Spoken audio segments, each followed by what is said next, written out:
মুহূর্তে আমরা রয়েছি কংগ্রেসের ২১শে জুলাইয়ের কর্মসূচিতে, অর্থাৎ শহীদ মিনারের পাশে। আজ কংগ্রেসের এই কর্মসূচিতে কিন্তু প্রচুর মানুষ, যারা কংগ্রেসের কর্মী সমর্থক, তারা কিন্তু এসে ভিড় জমিয়েছেন। তারা কিন্তু এই অভিযোগ করেছেন যে বিভিন্ন জায়গা থেকে তারা আসতে চাইছে, বিভিন্ন জেলা থেকে আসতে গিয়েছেন, কিন্তু পুলিশ তাদেরকে আটকেছে। এই অভিযোগ তারা করছেন, এই অভিযোগ কর্মী সমর্থকরা করছেন। তারা এই বিষয়ে এবং আরো বিভিন্ন ইস্যুতে ২১শে জুলাই নিয়ে, ২১শে জুলাই যারা শহীদ হয়েছে তাদের বিষয়ে তারা কি বার্তা দিচ্ছেন, আমাদের প্রতিটি জায়গায়, প্রতিটি ব্লক প্রচুর বাস এখনো সেকেন্ড ব্রিজে দাঁড়িয়ে আছে। কিছু লোক বিভিন্ন জায়গায় রয়েছে, পুলিশ বদমাশি করে, শুভেন্দু সরকার বদমাশি করে জাতীয় কংগ্রেসকে শেষ করে দেওয়ার জন্য। কিন্তু জাতীয় কংগ্রেস এটা শেষ হওয়ার কথা নয়। হাজার হাজার বাস, কয়েকশো মানুষদেরকে আটক করে রেখেছে। আমাদের কর্মীরা বিক্ষোভ করছে, মেদিনীপুর থেকে শুরু করে বিভিন্ন জেলা, হাওড়া সেকেন্ড ব্রিজে, এইদিকে বিভিন্ন জায়গায় মানুষের আপনি দেখছেন পুরো মাঠ ভরে গেছে। আপনার ক্যামেরাম্যানকে বলবো, কোনো জায়গা দিতে পারছি না, এত লোক, তবু মানে এত বাধা বিভক্তির পরেও জাতীয় কংগ্রেসকে রক্ষা যাবে।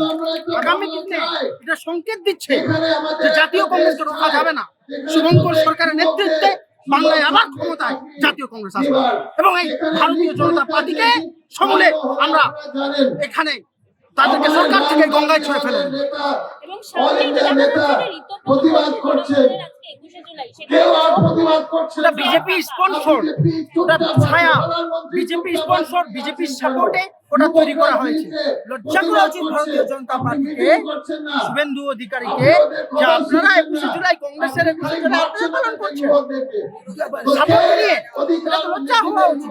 তো তাদের দিয়ে লোকজন কিছু নেই, ফাঁকা ঘরে ঘন্টি হয়ে যাচ্ছে। আর এদিকে কংগ্রেস আমরা জায়গা দিতে পারছি না, আর প্রত্যেকটা জায়গায় কংগ্রেসীদের বাধা দেওয়া সত্ত্বেও আজকে মাঠে হাজার হাজার লোক কংগ্রেসীরা ভরিয়ে দেখিয়ে দিয়েছে যে জাতীয় कांग्रेस ना झुका है ना झुकेगा।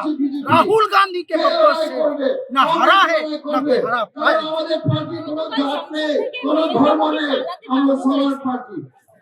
मोदी পালিয়েছে, পালাতে 29শে মোদিজি শেষ হাওয়া, ওনাকে ঝোলা উঠাকে চলে যেতে হবে। 56 ইঞ্চের সিনা এখন 2 इंचের সিনা হয়ে গেছে। 56 इंच মোদিজি বলে না, मैं ना खाऊंगा ना खाने दूंगा। এবার তোমাকে রাম মন্দির খেয়ে, রাম মন্দিরের টাকা খেয়ে, পিএম কেয়ারের টাকা খেয়ে, সব খেয়ে এখন ঝোলাটা নিয়ে ডোনাল্ড ট্রাম্পের পা ধরে পালাতে হবে। এটাই উপায় মোদির কাছে, আর উপায় নেই। কারণ ভারতবর্ষের মানুষ বুঝে গেছে যে কংগ্রেস ছাড়া উপায় নেই, গান্ধী ছাড়া উপায় নেই, রাহুল গান্ধী ছাড়া উপায় নেই। রাহুল গান্ধীজির নেতৃত্বে 29শে কংগ্রেসের সরকার কেন্দ্রে হচ্ছে এবং 31শে শুভেন্দুর সরকার, বিজেপিকে আমরা সরিয়ে বাংলাতে কংগ্রেসের সরকার করছি।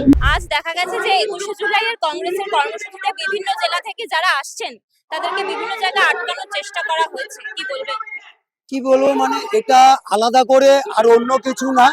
এই যে বিজে মূলের যে একটা ব্যাপার ছিল দীর্ঘদিন, আমাদের এই ইলেকশনের আগেও আমরা বলেছিলাম যে বিজে মূলের একটা বড় আতাত আছে, সেটাই ঘুরিয়ে আজকে এই সরকার করছে। এটা এর জন্য আমরা মানে ধিক্কার জানাই। বহুত মানে অনেক কিভাবে কি ভাষায় যে প্রকাশ করব, আমাদের ভাষার বাইরে। ছাত্রছাত্রীরা এমন ভাবে আন্দোলন করছে, নরেন্দ্র মোদী তিনি পালাতে বাধ্য হচ্ছেন। হ্যাঁ, ভয় পাচ্ছে। কারণটা হচ্ছে আমি এর আগের বাইটেও আমি বলেছিলাম যে এরা জনগণকে ভয় পায় এবং এদের শুধু মিথ্যা কথার উপরে এরা টিকে আছে।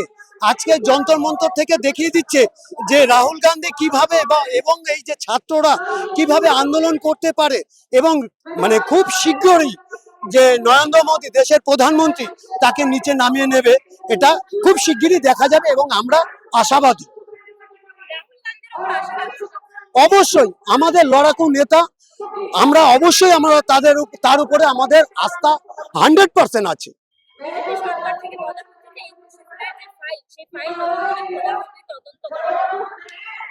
তার জন্য তাকে আমাদের শুভেন্দুদাকে আমরা এই বিষয়টা এইটুকু জায়গার জন্য তাকে অসংখ্য অসংখ্য ধন্যবাদ জানাই। কিন্তু সব থেকে বড় ব্যাপার আজকের বাংলার যে বিগত দিনে যে মুখ্যমন্ত্রী ছিল এবং তার ভাইপো এখনো পর্যন্ত কেন হেফাজতে আসলো না? এ মাথার চারপাশ দিয়ে ঘোরাচ্ছে কিন্তু মাথায় হাতটা পড়ছে না কেন? সেই আরএসএস এর যে একটা দেবী দুর্গা বলেছিল তার কি আন্ডারস্ট্যান্ডিং আছে? এটাই আমরা জিজ্ঞাসা করতে চাই। যত তাড়াতাড়ি ধরবে তত তাড়াতাড়ি আমরা মনে করব যে না, আরএসএস এর যে দুর্গা কথাটা যে ছিল সেটা কিছুটা অন্তত সরেছে।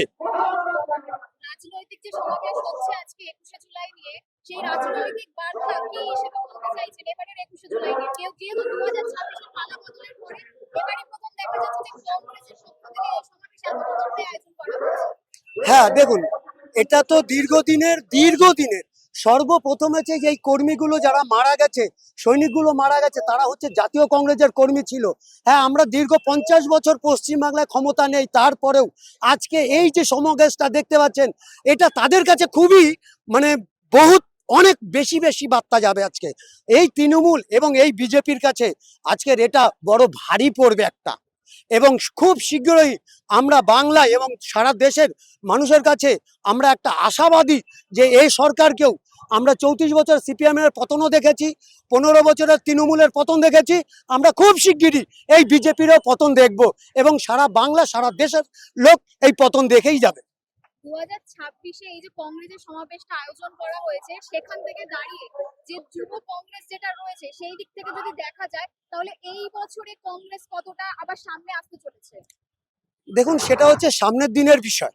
সেটা কতটা সামনে আসবে বা কতটা আমরা প্রভাবিত করতে পারবো সেটা এই মুহূর্তে বলাটা ঠিক হবে না। তবে খুব বেশি সংখ্যা এই কিছুদিনের মধ্যেই, মোটামুটি মাস 6-এর পরেই আপনি দেখতে পারবেন যে আমরা জায়গা দিতে পারবো না। এ তো কিছু না, আমাদের ব্রিগেড প্রাইসে বড় মাঠ নিতে হবে এর পরের 21শে জুলাইতে।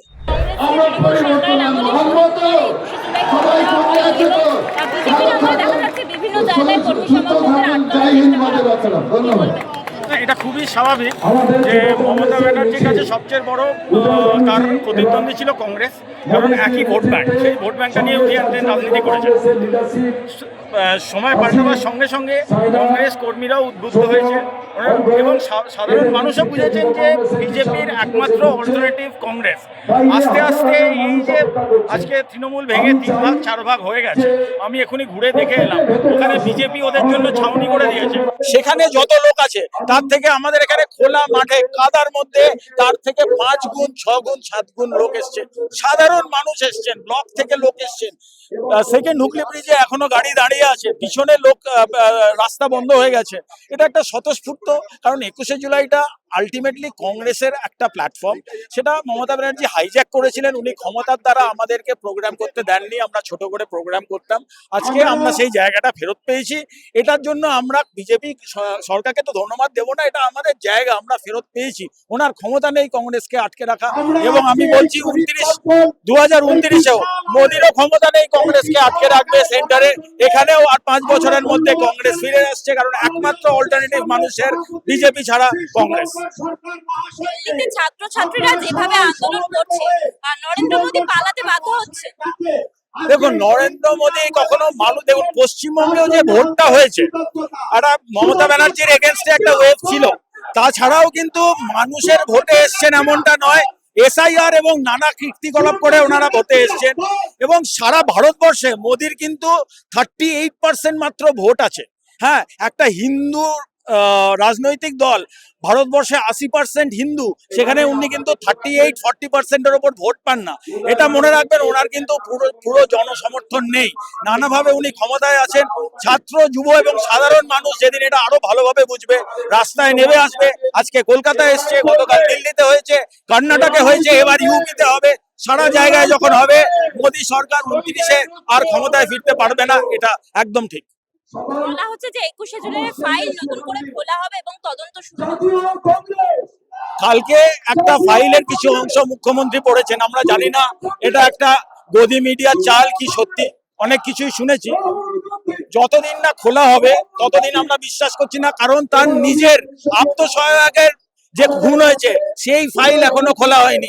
ওনাকে যে নারদায় টাকা নিতে দেখা গেছে সেই নারদা ফাইল এখনো খোলা হয়নি। সুতরাং কি ফাইল উনি খুলবেন আর কি খুলবেন না সেটা উনি না নাগপুর থেকে ঠিক করে দেবেন।